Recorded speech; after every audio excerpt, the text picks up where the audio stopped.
యేసయ్యా నీవే నా ప్రాణము, నీవంటే నాకెంతో ఇష్టము. యేసయ్యా నీవే నా ప్రాణము, నీవంటే నాకెంతో ఇష్టము.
ప్రైజ్ ది లార్డ్, హల్లెలూయా. ప్రభువైన యేసుక్రీస్తు వారి యొక్క పరిశుద్ధమైన నామములో లోకరక్షకుడు అనేటువంటి కార్యక్రమం తరపున మీ అందరికీ కూడా శుభవందనాలు చెల్లిస్తున్నాం. దేవునికి మహిమ కలుగునుగాక. ఆమేన్. మీరు క్రమంగా ఈ యొక్క ప్రోగ్రాం చూస్తూ ప్రభు మీతో మాట్లాడిన విధానాన్ని బట్టి, మీరు బ్లెస్ అయిన విధానం బట్టి మాకు ప్రోత్సాహమైనటువంటి కాల్స్ మీరు ఇస్తూ ఉన్నారు. మరి మీతో మాట్లాడడం మాకెంతో సంతోషం, మీకు ప్రార్థన చేయడం మాకెంతో ఆనందం. మిమ్ములను మీ కుటుంబాలను ప్రభు దీవించునుగాక. ఆమేన్. ఈ దినాన్ని మన యొక్క ధ్యానాంశం దీన వస్త్రం. పేతురు రాసిన మొదటి పత్రిక 5:5 మీరందరూ ఎదుటివాని ఎడల దీన మనస్సు అనే వస్త్రము ధరించుకొని మిమ్మును అలంకరించుకొనుడి. దీనుడు, దీనత్వం, దీన మనస్సు అనేటువంటి ఈ మాటల యొక్క భావనను బట్టి మనము కొన్ని సంగతులు ధ్యానం చేసుకుంటాం. గతించినటువంటి ఎపిసోడ్లో వస్త్రముల కొరకు, అనగా యేసు ప్రభు ధరించిన వస్త్రాలు, ఆయన పునరుద్ధానుడైనప్పుడు విడిచిపెట్టిన వస్త్రముల గురించి మనం ఆలోచన చేశాము. ఆ సందర్భములో మలిన వస్త్రములు, రక్షణ వస్త్రములు, స్తుతి వస్త్రములు, సొగసైన వస్త్రములు, సువాసన గల వస్త్రములు, ప్రశస్తమైన వస్త్రములు అని ఇలాగూ వాటిని ఎత్తుకొని వాటి నుండి కొన్ని ఆధ్యాత్మికంగా మనము ధ్యానం చేసుకున్నాం.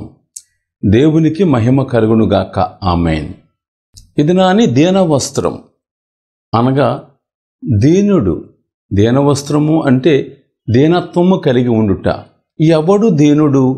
భూలోకమందు ఎవడైనా దీనుడైన వాడు ఉన్నాడా? మత్తయి 11:29 ఒక మాట ఉంది. ఏమంటే, నేను సాత్వికుడను, దీన మనస్సు గలవాడను. దేవునికి మహిమ కలుగునుగాక. ఆయనే దీనుడు. భూలోకములో దీనుడుగా కొంతమంది ఉండాలని ప్రయత్నం చేసినా ఎక్కడో దగ్గర తప్పిపోవటం, ఎక్కడో దగ్గర ఆ బలహీనత చూపించటం, ఎక్కడో దగ్గర వారి యొక్క జీవితంలో బలహీనత కనపడడం మనకు కనిపిస్తుంది.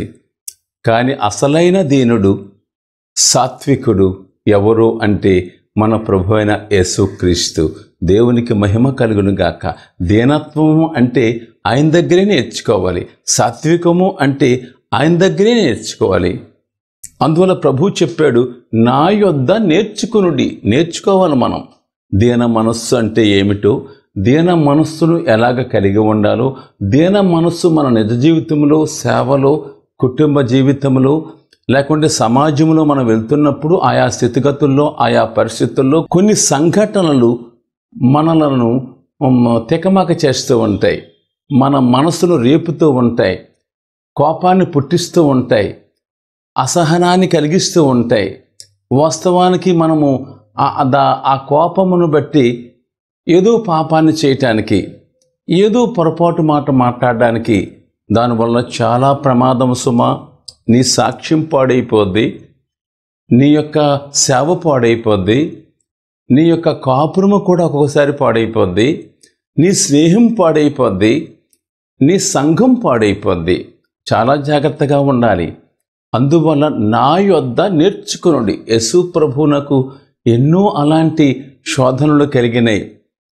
ఎన్నడైనా అతడు మాట జారినట్టు కానీ, తడబడినట్టు కానీ, తన యొక్క ఆ దీనత్వాన్ని ఎక్కడైనా కోల్పోయినట్టు కానీ, ఓరిమి లేకుండా మాట్లాడినట్టుగా కానీ ఎక్కడా చూడలేము. దీనత్వానికి గీటురాయి ప్రభువైన యేసుక్రీస్తు. దీనత్వానికి మోడల్ ప్రభువైన యేసుక్రీస్తు వారికి. అందువల్ల నువ్వు దీనుడుగా ఉండి రానున్న దినాలలో నీవు గొప్పవాడివి కావాలని అనుకుంటే, ఒకవేళ నువ్వు యేసు ప్రభుని నమ్మని వాడివి కావచ్చు, అయితే నువ్వు నిజంగా నీ జీవితంలో ఆశీర్వాదం పొందాలనంటే నీవు ఉన్నతమైన స్థితిలోకి వెళతావు. నువ్వు తలగా ఉంటావు కానీ తోకగా ఉండవు. నువ్వు పైవాడిగా ఉంటావు కానీ కిందివాడిగా ఉండవు. దేన్ని బట్టి? ప్రభు నేర్పిన సూక్తులు బట్టి, ప్రభు చూపించిన మాదిరిని బట్టి, ప్రభు చేసిన బోధలను బట్టి, ప్రభు ఇచ్చినటువంటి ఆ యొక్క నడిపింపుని బట్టి ఒక్క దినాన్ని నీవు ఆ ప్రభు యొక్క ఆ దీన వస్త్రాన్ని ధరించకుండా నీ జీవితాన్ని ముగించలేవు. దేవుని స్తోత్రం కలుగునుగాక.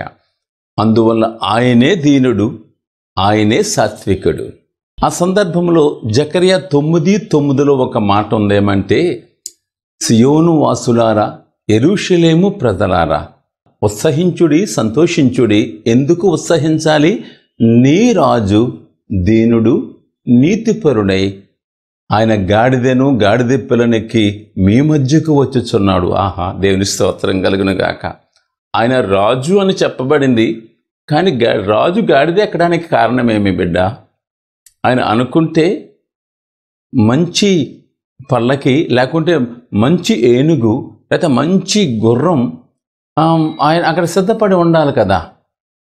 దీనుడు రాజే గాని, దీనుడు మహాదేవుడే గాని, దీనుడు మహోన్నతుడే గాని, దీనుడు. ఆయన దీనుడై నీ యొద్దకు వస్తున్నాడు. నీ యొద్దకు రావాల్సిన పని వచ్చింది. దేవుని స్తోత్రం కలుగును గాక. ఎంత దీనుడు! నీ యొద్దకు రావడానికి కారణమేమి? నువ్వు ఘనుడువా, లేకుంటే పెద్ద ఏదో ఘనమైనటువంటి కార్యములు చేసిన వ్యక్తివా, లేకపోతే ఇంకేదో గొప్ప వ్యక్తివా? ఎందుకు రావాలి నీవు?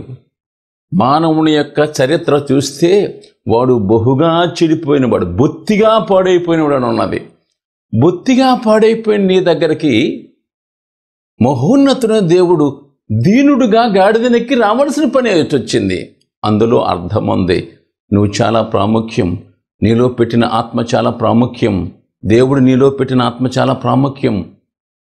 నీ జీవితం అమూల్యం. నువ్వు అగ్నికి పోకూడదని, ఆరని అగ్నికి పోకూడదని యేసయ్య నిన్ను ప్రేమిస్తున్నాడు. దీనుడే. కానీ గర్విష్ఠుడైన మానవుణ్ణి, అహంకారి అయిన మానవుణ్ణి, డాంబికుడైన మానవుణ్ణి, పాపి అయిన మానవుణ్ణి, పనికిరాని మానవుణ్ణి ప్రేమించి నీ దగ్గరికి దీనుడై వస్తున్నాడు. ఆహా, ఎంత ధన్యత! ఆయన దీనుడు. యెషయా గ్రంథం 57:15 ఒక మాట ఉందేమంటే, ఆయన మహాఘనుడు, మహోన్నతుడే కానీ దీనుల హృదయమే ఆయనకి నివాసము అని అక్కడ రాయబడి ఉన్నది. అందువల్ల దీన హృదయములో ప్రభు ఉంటాడు. ఎక్కడో కాదు, పరలోకంలోనే కాదు.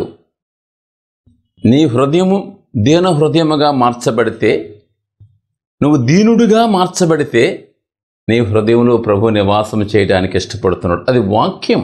అందులో మీకా 6:8 చెప్పబడింది ఏమంటే, ప్రభు యొక్క ఉద్దేశం మనుష్యుడా ఏది ఉత్తమమో అది నీకు తెలియజేయబడి ఉన్నది అని మాట ఉన్నది. అందులో ప్రభువు మానవుని అడిగేది ఏంటంటే వెండి బంగారాలు అడగలేదు, లేకపోతే నీదేదో ఇచ్చిమనలేదు. ఎంతో ప్రేమించిన దేవుడు లోకమును ఎంతో ప్రేమించను, కానీ ఇంతే కదా నిన్ను అడుగుతున్నాడు. నిన్ను అడిగేది ఏంటి అని అంటే, న్యాయముగా నడుచుకుంటూ కనికరమును ప్రేమించుటయు, దీన మనస్సు కలిగి నీ దేవుని ఎదుట ప్రవర్తించుటయు. దీన మనస్సు కలిగి ఇంతే కదా అడుగుతున్నాడు. చూడండి, అది కూడా మనం చేయలేకపోతున్నాం.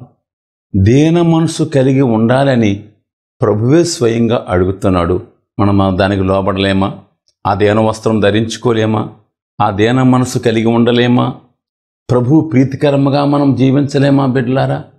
దేవునికి మహిమ కలుగును గాక. ఆమేన్.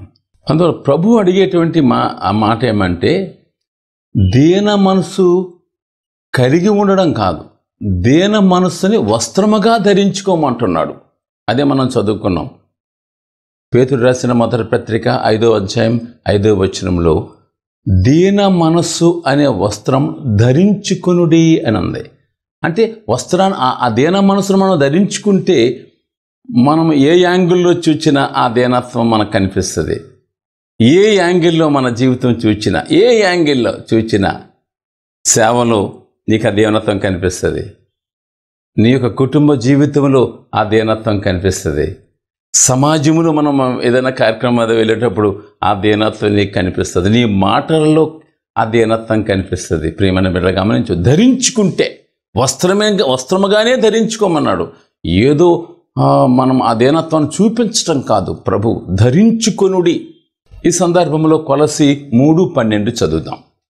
దేవుని చేత ఏర్పరచబడిన వారును పరిశుద్ధులను ప్రియులునైన వారికి తగినట్లు మీరు జాలిగల మనస్సును, దయాలత్వమును, వినయమును, సాత్వికమును, దీర్ఘశాంతమును ధరించుకొనుడి. జాలిగల మనస్సు, దయాలత్వం, కనికరాన్ని ధరించుకోమంటున్నాడు. ధరించుకోవాలి. ధరించుకున్నప్పుడు మన జీవితంలో అది ఏ విధముగా మనం నడిచినా, ఏ విధముగా ప్రజలు చూచినా ఆ దీన మనస్సే దీన వస్త్రమే కనిపిస్తుంది. దేవుని స్తోత్రం కలుగును గాక. అందువల్ల ఈ దీన వస్త్రాన్ని ప్రియుడా నువ్వు ధరించుకోగలవా? ఎఫెసీ 4:1-2లో, ఇప్పుడు కొలస్సీ 3:12లో కూడా చూస్తున్నాం. పిలువబడిన పిలుపుకు తగినట్లుగా, ప్రియులైన వారికి తగినట్లుగా అనే మాట ఉన్నది. అంటే మన నటక ఎలాగుండాలన్నమాట? ఆ దీన మనసు కలిగి, కనికరమ కలిగి, దీర్ఘశాంతము కలిగి, వినయముతో కూడినదై ఉండాలి. ఆ విధముగా మనం నడుచుకోవాలి. దీన వస్త్రాన్ని ధరించుకోవడం మాత్రమే కాదు, మనము ఆ విధముగా నడుచుకోవాలి అని ప్రభు మనం ఎలా పిలువబడ్డాం, పిలుపుకు తగినట్లుగా, ఆయనకు ప్రియులైన వారికి తగినట్లుగా, విశ్వాసికి తగినట్లుగా నీవు ఉండాలి. సేవకుడకు తగినట్లుగా నీవు ఉండాలి. ఒక మంచి భర్త ఎలాగుండాలి కుటుంబంలో, అలాగుండాలి. నీవు మంచి భార్య ఇల్లాలు ఎలాగుండాలి? జ్ఞానవంతులు ఇల్లు కట్టును. కట్టాలంటే ఎంత నీలో సుగుణాలు, సద్గుణాలు, దీన మనసు, వినయం, సాత్వికం గమనించాలి. అందువల్ల నీవు మంచి భర్తగా, మంచి భార్యగా, నీ నటక మంచి అత్తగా, ప్రార్థన బాగుంది కానీ అత్తగా నీవు నీ కోడల్ని ఎలా చూస్తున్నావు తల్లి? నీ ప్రార్థన బాగుంది, కోడలుగా నీ అత్తను, కుమార్తెగా నువ్వు ఎలా చూస్తున్నావు బిడ్డ? గమనించు. అందువల్ల ప్రభు చెప్పాడు, నీ నటక దీన మనస్సునే వస్త్రం ధరించుకోవడం మాత్రమే కాదు, నీ నటక దాన్ని అనుసరించి ఉండాలి అని ప్రభు యొక్క సూక్తి, ప్రభు యొక్క హెచ్చరిక. విశ్వాస జీవితంలో కూడా మనం చాలాసార్లు దీనులుగా, దీన మనస్సు కలిగి, దీన వస్త్రం ధరించుకొని ఉండాలి అని అనుకుంటాం. కానీ ఎక్కడో దగ్గర ఎలాగో పొరపాటు అవుతుంది. ఒక సహోదరి కొత్తగా వస్తుంది, అది 5వ వారం. అయితే ఒక 5 నిమిషాలు లేట్ అయింది, స్థలము లేదు. వచ్చి వెంటనే ఎక్కడో చోట కూర్చోవాలని చెప్పి అక్కడ సహోదరి ఉంది. ఆ సహోదరి ప్రాణం కూర్చున్నప్పుడు ఆమె చెయ్యి ఆమెకి తగిలింది. ఆమె వెంటనే ప్రార్థన అవుతుంది, ఆరాధన అవుతుంది, మహిమకరంగా కార్యం జరుగుతుంది. అయితే కయ్యం లేచిపోయి ఆమెను చాలా చిరాకు చేసి, చాలా భయంకరంగా ఆమెను అవమానపరిచింది. నీ కళ్ళు కనిపించలేదా? ఆమె రావడమే క్రొత్త. తర్వాత మళ్ళీ ఆ తర్వాత వారం నుండి ఆమె అనుకుని ఉంటుంది, వీళ్ళు రాక్షసులు తప్ప విశ్వాసులు కాదు అని, పిశాచులు తప్ప విశ్వాసులు కాదు అని అనుకుని ఉంటుంది. ప్రియమైన బిడ్డ, ఏది నీ దీన మనస్సు? ఒక చోట సువార్త అవుతుంది. సువార్త కొరకు కొంతమంది వారి యొక్క పాత్రలు, వంట సంబంధమైన సామాగ్రి తీసుకుని వెళ్ళారు. సువార్తకి టీం వెళ్ళిపోయింది. వారు వచ్చేదాకా భోజనాలు రెడీ అయిపోవాలి. ఒక 15 గ్రామాల సువార్త పెట్టుకున్నారు. అయితే ఆ వంటటంలో ఓ సహోదరి తాలింపు, ఆ నూనె మరిగిపోతుందని చెప్పి ఉల్లిపాయలు తీసి అవన్నీ అందులో వేసింది. ఈలోగా అక్కడ ఒక సహోదరి వచ్చి, ఒక సీనియర్ అన్నమాట, వచ్చి ఆమె అన్నది, నీకు బుద్ధి లేదా? నీకు ఎందుకు అలా చేసావు? నన్ను అడగొద్దు. అమ్మా నూనె కాగిపోతుందని చెప్పి అక్కడ ఉన్నది వేసానమ్మా సిస్టర్ గారు అంటే, నోర్మై. ఆమె ఎంతో అభ్యంతరపడింది. ఆనాటి నుండి ఆమె సువార్త సేవ మానేసింది. గుర్తుపెట్టుకో ప్రియమైనటువంటి బిడ్డ, దీన మనసు ఆ చెప్పేదేదో మంచిగా ప్రేమపూర్వకముగా మనం చెప్పొచ్చు కదా. వారిని ప్రేమతో కూడా మనము వారిని కరెక్ట్ చేయొచ్చు. దేవునికి మహిమ కలుగునుగాక. ఒక కాపురంలో ఎంతో చక్కగా వెళ్తున్నటువంటి కుటుంబంలో ఒక సంవత్సరం అయిన తర్వాత ఆ సహోదరి చీటికి మాటికి భర్తతో గొడవ పడడం కనిపిస్తుంది. ఏ మాట అనే కోపమే, ఏ మాట అనే చిరాకే. అయితే అతడు చాలా గాయపడి, అయ్యా ప్రార్థన చేయండి, ఆమె మొదట బాగుంది కానీ ఇప్పుడు ఆమె బిహేవియర్లో తేడా కనిపించి నేను చాలా కొంచెం అశాంతి ఫీల్ అవుతున్నాను అని అన్నాడు. గమనించు ప్రియమైన బిడ్డ, గమనించు. నీ కాపురము బాగుండాలంటే నీకు దీన మనసు అవసరం. నీ సేవ బాగుండాలంటే నీకు దేన మనస్సు అవసరం. నీ కుటుంబం బాగుండాలంటే దేన మనస్సు అవసరం. ప్రియమైన బిడ్డారా, అందువల్ల మనం సేవలో మనం చాలా చక్కగా ఉండాలి, పరిచర్యలో చాలా చక్కగా ఉండాలి, లేకుంటే సమాజంలో మనం కూడా చాలా చక్కగా ఉండాలి. ఏమి తేడా రావటానికి లేదు. అందువల్ల దీన మనస్సు మనకు, మన కుటుంబాలకు, మన సేవకు చాలా ప్రయోజనకరం, చాలా ఆశీర్వాదకరం. దీన మనస్సు ద్వారా మన సేవను బలపరుచుకోగలం. దీన మనస్సు ద్వారా ఇతరులను ప్రభు దగ్గరకు ఆకర్షించగలం. ప్రియమైన బిడ్డలారా, విరోధులతో మనం సన్నిహితం కాగలం, వారు స్నేహితులుగా మారిపోయే అవకాశం ఉన్నది. ఆ దీన మనస్సు కలిగి ప్రేమతో వారితో మాట్లాడినప్పుడు, దీన మనస్సు మనం కలిగి ఉన్నప్పుడు ఎన్నో ఆశీర్వాదాలు దైవ గ్రంథంలో మనకు కనిపిస్తున్నాయి. యెషయా గ్రంథం 66:2లో ఎవడు దీనుడై నలిగిన హృదయం గలవాడై నా మాట విని వణుకును వానినే నేను దృష్టిస్తున్నాను. దేవుని యొక్క దృష్టి నీ మీద ఉండాలి అని అంటే నీవు ఆయన దీన మనస్సు కలిగి ఆయన సన్నిధిలో నువ్వు మెలగాలి. మత్తయి సువార్త 5:3లో చూస్తున్నాం, ఆత్మ విషయమై దీనులైన వారు ధన్యులు, పరలోక రాజ్యం వారిది. ఆత్మ, నీలో ఉన్న ఆత్మ ఏమిటి? అది ఎవరి సొత్తు?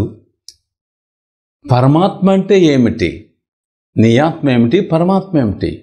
నువ్వు తెలుసుకోగలగాలి బిడ్డ. ఆ ఆత్మ కొరకై నువ్వు ఆలోచన నువ్వు కలిగి దాని విషయంలో నువ్వు వివరణ తెలుసుకోవాలి. అందువల్ల దాని విషయంలో దీనత్వం కలిగి ఉండాలి. అందువల్ల ఆత్మ విషయములో దీనులైన వారు ధన్యులు, పరలోక రాజ్యము వారిది. చూశారండి, నీలో దీనత్వాన్ని బట్టి ప్రభు దృష్టి నీ మీదకి వస్తుంది.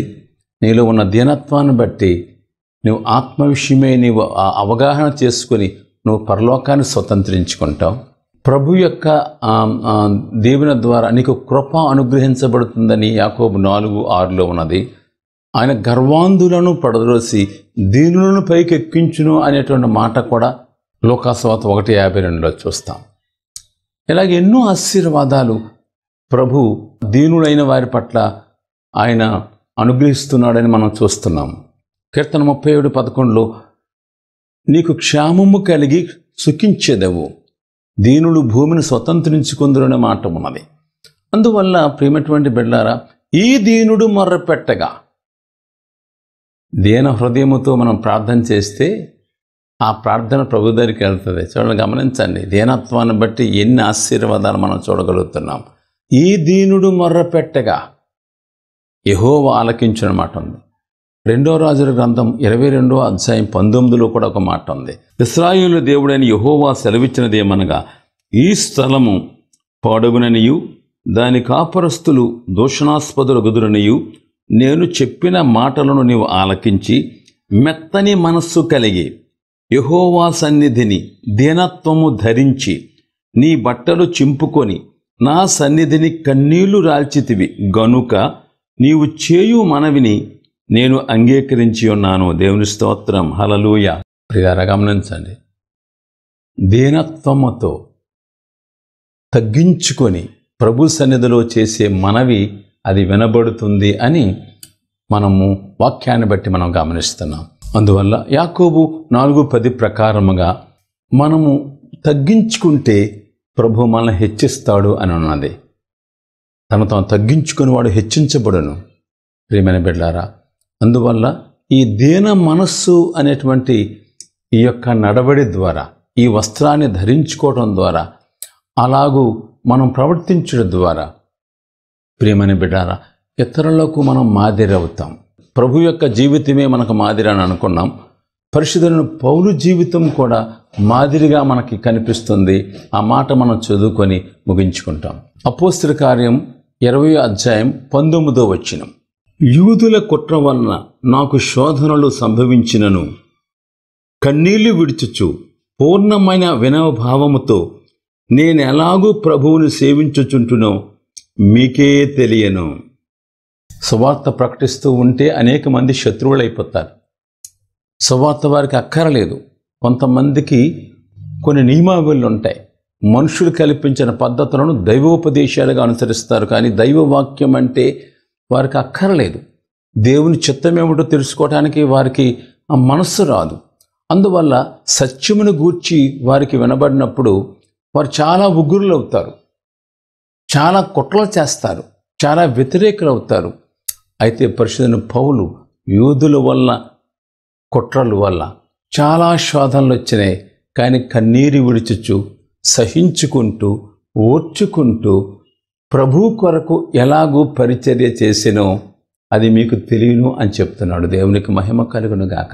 మాదిరి ప్రేమైన బిడ్డ, దీన వస్త్రము ధరించుకున్నప్పుడు మనకు సవాళ్ళు ఎదురవుతాయి, మనకి శోధనలు ఎదురవుతాయి, మనకు టెస్టింగ్ ఎదురవుతుంది. కానీ ప్రభు కొరకు మనము సహించి భరించి ఓర్చుకొని వినయముతో దీన మనస్సుతో కన్నీటితో మన గమ్యానికి చేరుకోవాలి. స్వార్థ ప్రకటనలో దూసుకుపోవాలి. నశించు ఆత్మలను ప్రభు దగ్గరికి మనం మళ్లించాలి. సంఘాన్ని రాకకరి మనం సిద్ధపరచాలి. దీన మనస్సు అనే వస్త్రాన్ని మనం ధరించుకుందాం. దీన మనస్సు కలిగి ప్రభు మాదిరిని బట్టి మనం నడుచుకుందాం. ప్రభు కొరకు గొప్ప కార్యాలు చేద్దాం. ప్రభు ఈ మాటలు దీవించునుగాక. ఆమేన్. ప్రార్థన. ప్రేమ తండ్రి, వందనాలు. మా ప్రభు ప్రార్థన చేస్తున్నాం. ఈ సమయమందు ఈ కార్యక్రమాన్ని చూసిన ప్రతి వారిపై దీవెన, కష్టాల్లో, బాధలలో, అనారోగ్య పరిస్థితుల్లో, ఆర్థిక ఇబ్బందుల్లో మా ప్రభువా తండ్రి ఇంకా రకరకాలు విశ్వాస యాత్రలో వెళ్తున్నప్పుడు కృంగుదల, ఇంకా రకరకాల తండ్రి శోధనలు మా తండ్రి ఎదురైన ప్రతి బిడ్డ కొరకు మేము ప్రార్థన చేస్తున్నాం. మా తండ్రి ఆ శోధనలన్నీ జయించట దీన మనస్సు అనే వస్త్రాన్ని ధరించుకొని ఓపిక సాత్వికంతో ముందుకు వెళ్ళిపోవడానికి సహాయం చేయండి. మా ప్రభువా జయ జీవితం దయచేయండి. మా ప్రభువా స్తోత్రాలు చెల్లిస్తున్నాం.